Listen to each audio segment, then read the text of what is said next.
नमस्ते एवरीवन, आप सभी का स्वागत है मेरे छोटे से यूट्यूब चैनल पे।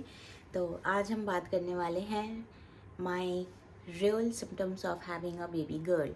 तो जिन लोगों को नहीं पता है उन्हें मैं बता दूं कि मेरा पहला बेबी बॉय है एंड सेकंड बेबी गर्ल है, और दोनों ही मेरे सी सेक्शन से हुए हैं, क्योंकि दोनों का पहला का केस अलग था और दूसरा का केस अलग। ये मैं प्रेगनेंसी का डिटेल वीडियो आप लोगों को बाद में शेयर कर दूंगी। फिलहाल अभी हम सिम्टम्स के बारे में बात करते हैं।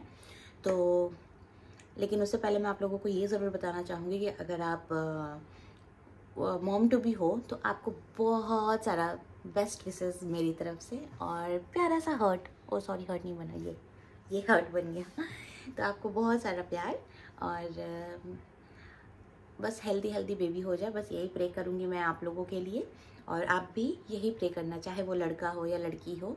क्या फ़र्क पड़ता है यार, उससे लड़का हो लड़की हो कोई फ़र्क नहीं पड़ता है। अगर मेरा दूसरा बेबी भी बेटा ही होता तो भी मुझे कोई फ़र्क नहीं पड़ता, या पहली भी बेटी होती दूसरी भी बेटी होती तो भी कोई फ़र्क नहीं पड़ता, क्योंकि ये अपने हाथ में तो नहीं होता है ना। इसीलिए बस जैसा भी हो बस हेल्दी होना चाहिए बेबी। चलो बिना डिले किए हुए वीडियो स्टार्ट करते हैं। तो सबसे पहले बात करते हैं बहुत ही कॉमन सिम्टम का, जो है वॉमिटिंग और नॉजिया और डिजीनेस। तो जो मुझे सिम्टम्स थे, तो मुझे देखो फर्स्ट मंथ तक तो आपको कोई भी सिम्टम्स नहीं आएंगे, क्योंकि फर्स्ट मंथ तक किसी को भी नहीं पता रहता, हमें खुद नहीं पता रहता है। सेकेंड मंथ से आपको जब पता चलता है तो उसके पहले से भी सिम्टम्स शो होते हैं या फिर उसके बाद से सिम्टम्स शो होते हैं। मतलब बेसिकली पीरियड मिस होने के पहले भी सिम्टम्स होते हैं, उसके मिस होने के बाद भी सिम्टम्स होते हैं। तो मुझे जो था पर्सनली मेरा, मैं अपना बता रही हूँ, मुझे मिस होने के पहले मुझे क्या बोलते हैं उसको, नौशिया फील हुआ था 1-2 दिन, और मुझे लगा कि मैंने कुछ उल्टा फुल्टा खा लिया है या ऐसा कुछ, तो उसके वजह से मुझे नौजिया हो रहा है। या फिर डिजीनेस बहुत रेयर हुआ था, मुझे डिजीनेस फील हुआ था, ऐसा लग रहा था चक्कर चक्कर आ रहा है।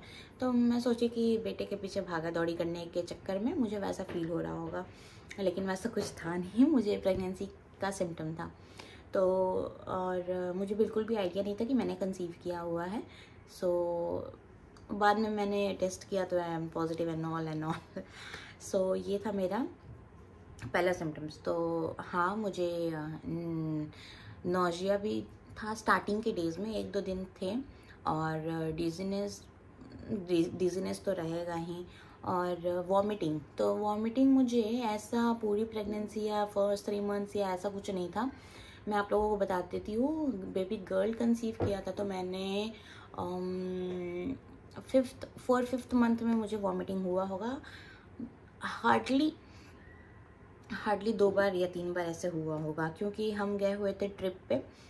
मतलब ट्रिप वैसा लंबा ट्रिप नहीं, दीघा गए हुए थे। जिन लोगों को नहीं पता है मैं बता दूं कि बंगाल में बंगाल में दीघा पूरी बोलकर टूरिस्ट प्लेस है, मतलब छोटा सा ऐसी छोटा मोटा प्लेस है, समुद्र है वहाँ पे। तो हम वही गए हुए थे, थोड़ा सा ऐसा मूड को चीयर अप करने के लिए, और प्रेगनेंसी में कोई कॉम्प्लिकेशंस नहीं थे इसीलिए हम गए हुए थे। अगर आपके प्रेगनेंसी में कॉम्प्लिकेशन हो या फिर अगर आपकी डॉक्टर ने कहीं भी ट्रैवल करने से मना किया हो तो बिल्कुल भी मत जाना, क्योंकि बहुत प्रॉब्लम होती है।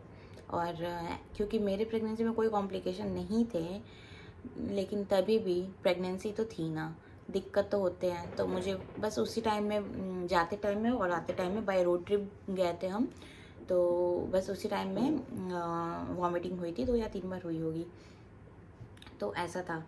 और तो मेरा पहला पॉइंट ये था वॉमिटिंग का, जो बेबी गर्ल होने से वॉमिटिंग होता है, तो ये मेरे केस में बिल्कुल सही साबित हुआ। नेक्स्ट पॉइंट है स्मेल। ऐसा बोला जाता है कि अगर आप बेबी गर्ल कैरी करते हो तो आपको स्मेलिंग की प्रॉब्लम बहुत होती है, जैसे कि तड़के की स्मेल आती है, रोटी की स्मेल आती है, या चावल सब्जी कुछ भी चीज़ घर में हो मसाले की स्मेल बहुत लगती है, आप उसको थोड़ा सा भी टॉलरेट बर्दाश्त नहीं कर पाते हो। तो मेरे केस में वैसा बिल्कुल भी नहीं हुआ था, मैं सब खाती थी, सब कुछ, इनफैक्ट मैं ही सब करती थी।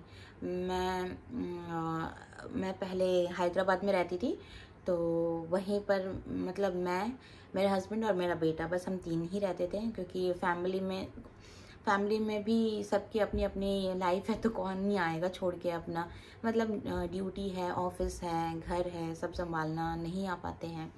सो तो इसीलिए मुझे ही करना था, और मैं भी नहीं जा पाती थी क्या, मैं भी नहीं जा पाई।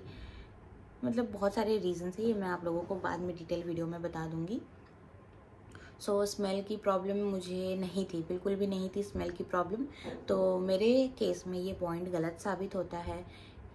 और फिर आते हैं नेक्स्ट, प्लेसेंटा पोजीशन।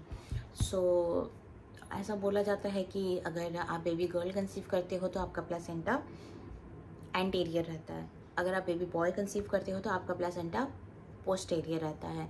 और मेरा इस प्रेगनेंसी में प्लेसेंटा था पोस्टीरियर, और बेबी बॉय के टाइम में भी मेरा प्लेसेंटा पोस्टीरियर था। सो मेरे दोनों प्रेगनेंसी में मेरा प्लेसेंटा पोस्टीरियर ही था। तो ये केस भी पूरी गलत है। तो ये सब मिथ्स में आप मत जाना, मैं बस अपना प्रेगनेंसी सिम्टम बता रही हूँ। हाँ, मैं आप लोगों को एक और सिम्टम बताती हूँ कि मेरे दोनों प्रेगनेंसी में मुझे नोज़ ब्लीडिंग हुए थे, वो भी पर्टिकुलरली ये वाले नोस्ट्रिल से नोज़ ब्लीडिंग हुए थे। फर्स्ट प्रेगनेंसी में तो 1 या 2 बार हुए होंगे, थोड़ा बहुत हुआ था, लेकिन जो इस बार की प्रेगनेंसी थी ना, तो इसमें मुझे बहुत मतलब हुए थे, बहुत अच्छे खासे नोज़ ब्लीडिंग हुए थे, 2-3 बार हो गए थे। और हम डर भी गए थे, क्योंकि मुझे फर्स्ट प्रेगनेंसी में हुआ था, तो मुझे पता था कि हाँ ये चलो हो जाएगा।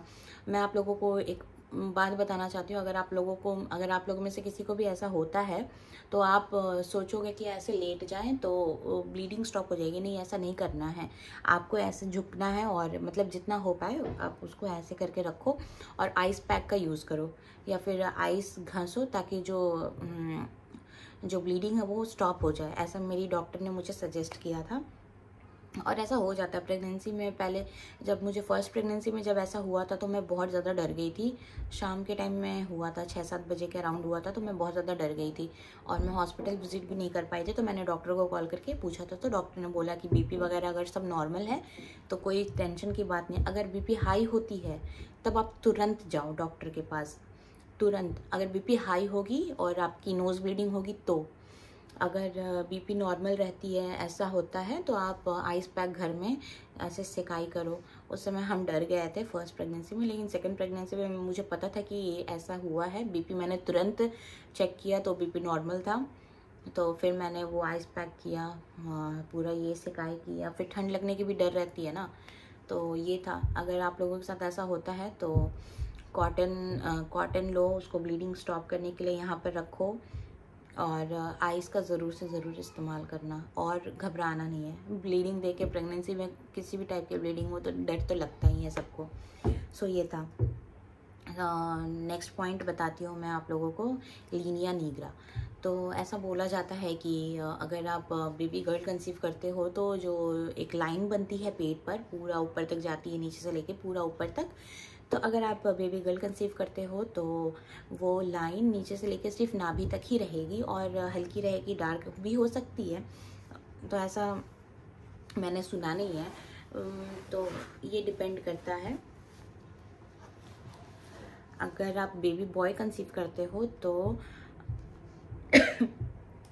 वो जो लाइन होती है वो नीचे से लेकर पूरा ऊपर तक जाती है, मतलब नाभि के ऊपर तक सीधा लाइन बनता है, और वो डार्क होता है। अगर डार्क होता है तो आप बेबी बॉय कंसीव करते हो, और अगर वो नाभि के नीचे तक ही रहती है तो वो उसमें आपकी बेबी गर्ल होती है। तो ये मेरे केस में बिल्कुल सही था। मेरा फर्स्ट प्रेगनेंसी में बेटा था, तो मैं वो जो लीनिया निग्रा की जो लाइन बनती है ना, वो पूरी स्ट्रेट गई थी और डार्क थी। और इस केस में, इस प्रेगनेंसी में मुझे मतलब मुझे तो लाइन दिखी ही नहीं थी, ऑनेस्टली बोलूँ तो। मुझे लाइन दिखी नहीं, क्योंकि पेट भी ऐसा बड़ा सा हो जाता है ना, और ये आपको 7-8 मंथ के बाद ही पता चलेगा, 8 मंथ में पता चलेगा। 7 मंथ्स में बिल्कुल भी पता नहीं चलेगा, 8 मंथ भी अगर ख़त्म होने वाला होगा तब जाके पता चलेगा। ऐसा था। और बात करते हैं अब बेली बटन की। जो नाभि होती है, नाभि जो बेली बटन होती है, बेली होती है, अगर आपकी डार्क होती है, ऐसा बोला जाता है कि अगर आपकी बेली बटन डार्क हो गई है, बाहर की तरफ आ गई है पूरी, तो उसमें आप बॉय कंसीव किए हो। और अगर बाहर की तरफ नहीं आई है, मतलब ऐसा तो हल्का सा बाहर आएगा ही, लेकिन पूरी बाहर नहीं आया है, और डार्क नहीं हुआ है तो आप गर्ल कंसीव किए हो। सो ये था।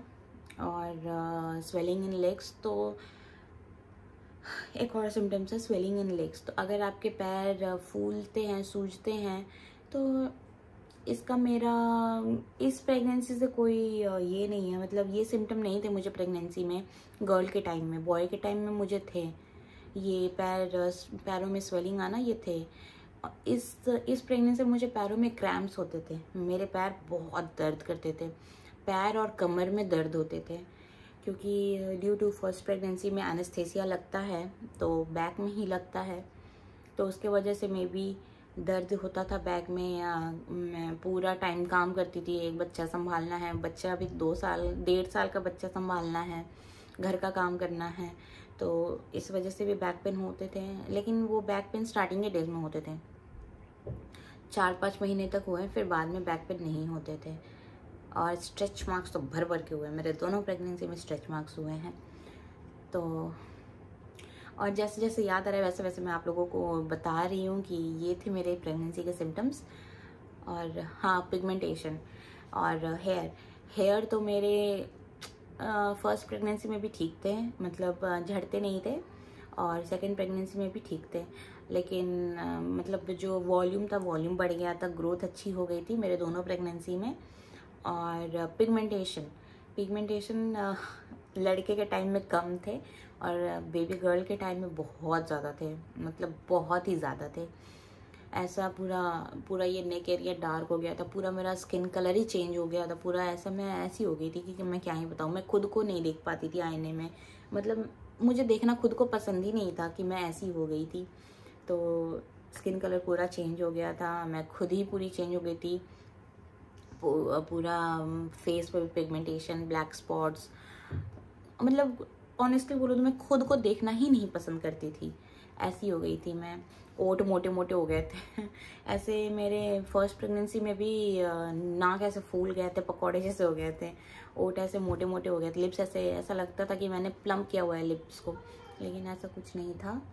अभी मेरे दोनों बच्चे सोए हुए हैं तो मेरा आधा ध्यान भी उधर ही है। सो हाँ, वेट गेन भी मुझे फर्स्ट प्रेगनेंसी में हुए थे, अराउंड 10 kgs वेट गेन हो गए थे, क्योंकि लास्ट के टाइम में डिलीवरी के पहले मैंने चेक किया था तो मेरा वेट था 64-65 हो गया था, और ऐसे मेरा वेट था 53-54 ऐसे ही था शायद। 2 साल हो चुके हैं तो उतना एग्जैक्ट याद नहीं है, मतलब इसी के अराउंड आसपास ही होगा, लेकिन इतना याद है कि हाँ, फर्स्ट प्रेगनेंसी में मुझे 10 kgs वेट गेन हुए थे, और इस बार हार्डली 5 kgs वेट गेन हुआ है, हार्डली।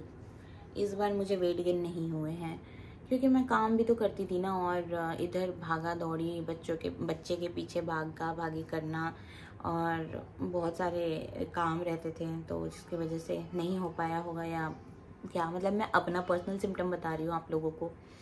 सो ये था। और मुझे याद नहीं आ रहा, मैं देख लेती हूँ, मैंने नोट डाउन किया था।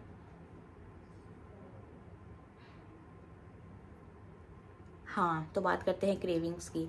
तो क्रेविंग्स मुझे वैसा सच कुछ था नहीं, लेकिन मुझे मीठे की बड़ी क्रेविंग होती थी, मतलब जब मन तो मुझे मीठा खाना है। तो ऐसी क्रेविंग तो मुझे फर्स्ट प्रेगनेंसी में भी हुई थी, और सेकंड में भी हुई है, मीठे की बहुत ज़्यादा हुई है, मतलब सेकंड में बहुत ही ज़्यादा मीठे की हुई है, मुझे खाने के बाद चाहिए ही चाहिए होता था। और क्रेविंग्स मुझे फ्रूट्स की होती थी, वाटरमेलन, मैंगो की होती थी, मतलब मैं भरपेट खाना खा लेती थी, लेकिन फिर भी मुझे ऐसा था ना, मतलब गर्मी का टाइम था, गर्मी की वजह से भी शायद वाटर रिटेंशन की वजह से वाटर इनटेक के लिए मैं वाटरमेलन बहुत खाती थी। वाटरमेलन और मैंगो तो मेरा फेवरेट था, और पता नहीं क्या, मतलब मुझे जेस्टेशनल डायबिटीज़ भी डिटेक्ट हो गया था, जिसके वजह से मैं मीठा भी नहीं खा पाती थी, और इतना फेवरेट मेरा आम भी मैं नहीं खा पाती थी। अगर आप प्रेग्नेंट हो, मॉम टू बी हो, तो आप भर भर के पानी पियो, क्योंकि पानी की कमी बॉडी में होती है तो बहुत दिक्कत हो जाती है, इसलिए आप भर भर के पानी पियो। पानी और फ्रूट्स में कोई कमी मत छोड़ना। और मिल्क वगैरह मैं नहीं लेती थी। मुझे फर्स्ट प्रेगनेंसी में मुझे बहुत अच्छा लगता था मिल्क लेना, तो मैं मिल्क लेती थी। सेकंड प्रेगनेंसी में मुझे उतना कुछ खास पसंद नहीं था मिल्क लेना, पता नहीं क्यों। मैं ज़बरदस्ती 2-4 दिन में 1 कप दूध पी लेती थी दिन भर में, लेकिन उतना वैसा पसंद नहीं था। हाँ, मैं दही खाती थी।